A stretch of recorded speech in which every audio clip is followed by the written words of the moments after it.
الله وبركاته. إن الحمد لله نحمده ونستعينه ونستغفره ونؤمن به ونتوكل عليه ونعوذ بالله من شرور أنفسنا ومن سيئات أعمالنا. من يهده الله فلا مضل له ومن يضلل فلا هادي له وأشهد أن لا إله إلا الله وحده لا شريك له وأشهد أن محمدا عبده ورسوله. أما بعد فإن خير الحديث كتاب الله وخير الهدي هدي محمد صلى الله عليه وسلم وشر الأمور محدثاتها وكل محدثة بدعة وكل بدعة ضلالة وكل ضلالة في النار. أعوذ بالله من الشيطان الرجيم. بسم الله الرحمن الرحيم.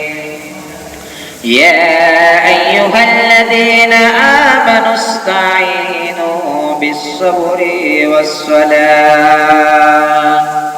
وقال النبي الكريم صلى الله عليه وسلم عن أنس رضي الله تعالى عنه قال قال رسول الله صلى الله عليه وسلم أول ما يحاسبه به العبد يوم القيامة الصلاة فإن صلحت صلح له سائر عمله وإن فسدت فسدت سائر عمله.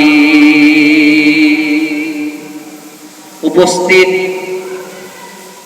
সম্মানিত সভাপতি মহাশয় ও সামনে বসে থাকা ইমানদার ভাই সকল, সর্বক্ষেত্রে সেই মহান আল্লাহ রাব্বুল আলামিনের প্রশংসা যে আল্লাহ রাব্বুল আলামিন আমাদেরকে এত সুন্দর একটি সভা করার তৌফিক এনায়েত করেছেন। ভাই আমরা যেন বলি আলহামদুলিল্লাহ। তারপর আমাদের শ্রেষ্ঠ নবী মুহাম্মদুর রাসূলুল্লাহ সাল্লাল্লাহু আলাইহি সাল্লাম তিনার প্রতি দুরূদ ও সালাম শান্তির দ্বারা বর্ষিত হোক। আল্লাহুম্মা সাল্লি আল্লাহুম্মা বারিক আলাইহি। বন্ধুগণ, আজকে আপনাদের সম্মুখে আমি যে বিষয়টি নিয়ে বলবো মনে করেছি সেটির নাম হচ্ছে সালাত। যা মানুষ পরিত্যাগ করে, কিছু মানুষ পরিত্যাগ করে, আবার কিছু মানুষ আদায় করে, কিন্তু আল্লাহ রাসূল সাল্লাল্লাহু আলাইহি সাল্লামের তরিকায় আদায় হয় না। যে ব্যক্তি সালাত আদায় করে তার জন্য কিয়ামতের দিন কি হবে, এবং যে ব্যক্তি সালাত আদায় করে না, মানুষ দেখানো সালাত আদায় করে, সেই ব্যক্তির জন্য আল্লাহ রাব্বুল আলামিন কি বলেছেন? আল্লাহ সুবহানাহু ওয়া তাআলা তিনি বলেন, বিসমিল্লাহির রহমানির রহিম ওয়াস্তাঈনু বিস-সাবরি ওয়াস-সালাহ। আল্লাহ রাব্বুল আলামিন তিনি বলেন, তোমরা ধৈর্য সালাতের মাধ্যমে, আল্লাহ রাব্বুল আলামিন তোমরা ধৈর্য ও সালাতের মাধ্যমে আল্লাহর নৈকট্য লাভ করো, সাহায্য চাও। আল্লাহ রাব্বুল আলামিন তিনি বলছেন, তোমরা যদি কিছু চাইতে চাও রে বান্দা, তাহলে তোমরা কি করো? তোমরা নামাজে এসে দাঁড় হয়ে যাও, তোমরা নামাজে এসো, আমি তোমাদেরকে দিব। যখন তোমাদের কিছু চাওয়া থাকবে তখন তোমরা লোকজনের কাছে হাত না পেতে, তোমরা মানুষের দ্বারে দ্বারে তোমরা না গিয়ে তোমরা উজু করে, ভালোভাবে উজু করে তোমরা মসজিদে এসে যাও। তোমরা বাড়িতে অথচ মসজিদে তোমরা এসে যাও, আসার পরে কি করো, তোমরা 2 রাকাত নফল সালাত আদায় করো, এবং নফল সালাত আদায় করার পর তুমি 2টি হাত উঠিয়ে বলো, রব্বানা, হে আমার প্রতিপালক, হে আমার আল্লাহ, যেটি আপনার দরকার রয়েছে সর্বপ্রথমে আল্লাহ রাব্বুল আলামিনের প্রশংসা করবে। তারপরে আল্লাহ রাব্বুল আলামিন তিনি বলছেন, তোমরা আমার কাছে চাও, আমি আল্লাহ রাব্বুল আলামিন তোমাদেরকে ফিরিয়ে দিতে লজ্জা পাই।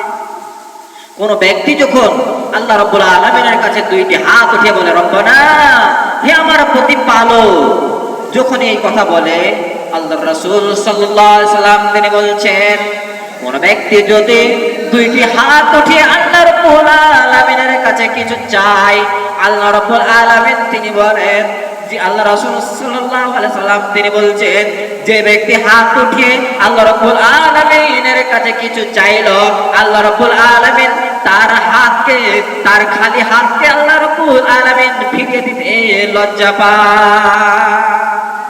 আমরা মানুষের কাছে আমরা 2 বার যাই, 5 বার যাই, আমরা তাদের কাছে কিছু নেই, আবার যখন তাদের কাছে আমরা যখন নিতে যাই তখন মানুষটি সে ঘৃণা মনে করে, সে দিতে চাই না। কিন্তু আল্লাহ রাব্বুল আলামিন তিনি বলছেন, বান্দারে, তুমি আমার কাছে চাও, আমি আল্লাহ রাব্বুল আলামিন আমি তোমাকে নিশ্চয় দিব। আর কি করতে হবে? আমাদেরকে ধৈর্য ধারণ করতে হবে, সালাত আদায় করতে হবে এবং ধৈর্য ধারণ করতে হবে। আল্লাহ রাব্বুল আলামিন তিনি অন্য আয়াতের মধ্যে বলেন, ইয়া আইয়ুহাল্লাযীনা আমানু ইসতাঈনু বিস-সাবরি ওয়াস-সালাহ ইন্নাল্লাহা মা'আস-সাবিরিন। আল্লাহর নিকট সাহায্য চাও, আল্লাহ রাব্বুল আলামিন ধৈর্যশীল লোকদের সঙ্গে থাকে। ধৈর্য ও সালাতের মাধ্যমে আল্লাহ রাব্বুল আলামিনের কাছে আমাদেরকে সবকিছু চাইতে হবে। আল্লাহ রাব্বুল আলামিন তিনি অন্য আয়াতের মধ্যে বলেন, ইন্নাস সালাতা তানহা আনিল ফাহশাই ওয়াল মুনকার, নিশ্চয় মানুষকে সালাত ও অশ্লীল কাজ থেকে বিরত রাখে। কোন ব্যক্তি যদি মনোযোগ সহকারে 2 রাকাত সালাত আদায় করে, কোন ব্যক্তি যদি সালাত আদায় করে, তাহলে পরে সেই ব্যক্তি কখনো খারাপ কাজে যেতে পারে না। আল্লাহ রাব্বুল আলামিনের কথা কখনো মিথ্যা হতে পারে না।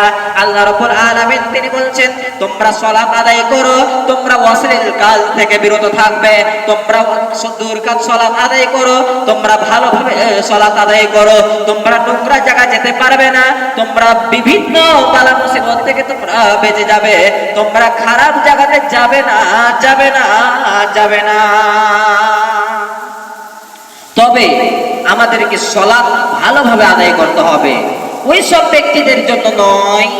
আল্লাহ রাব্বুল আলামিন তিনি বলেন, ফাওয়াইলুল লিল মুসাল্লিন, ওই সব ব্যক্তিদের জন্য ওয়াইল জাহান্নাম রয়েছে।